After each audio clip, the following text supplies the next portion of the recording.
卸下芒草，一捆一捆的搬运集中。九美国小校园里有一座邹族和府，而落成至今，和府的屋顶也需要汰换更新。对此，当地兰姆岸青年会透过阿里山山美社区发展协会的邹族传统家屋传习维护计划，合作进行和府的修缮，并在过程中借由老师的带领，使用自然的素材和工法，希望持续保有对大自然土地的理解与尊重。原住民在使用这些自然素材的时候，其实就是跟土地连结，跟大自然连结，因为我们需要了解植物，了解这些可以用的这些素材是什么。那反之，如果是用现代的素材的话，当然很快，也不需要一直翻修，可是也代表我们跟大自然断绝了关系。我们现在这边耆老其实不多了，那如果我们要学习我们邹族文化，我们都要回到阿里山那边去学习。那既然九美这边就有这么棒的课程，那我觉得身为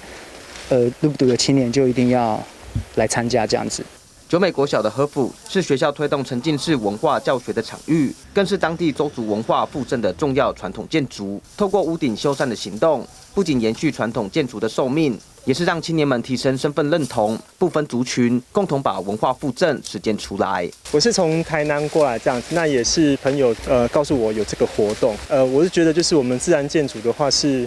一个很有历史文化的工艺。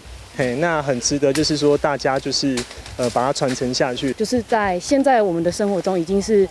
你看，就各族群都融合在一起，然后做文化的事情。就是也欢迎，就是对文化有兴趣，或是对想要学习文化的族人朋友，或者有兴趣的人都可以一起来。和府修缮的进度目前是前置采集阶段，预计在7、8月就会进行屋顶换新的工程。除了邀请更多族人能够共襄盛举，也期盼在修缮的过程中，将这些传统知识和工法持续流传，肩负起传承文化的重要责任。原视新闻混点南投信义场报道。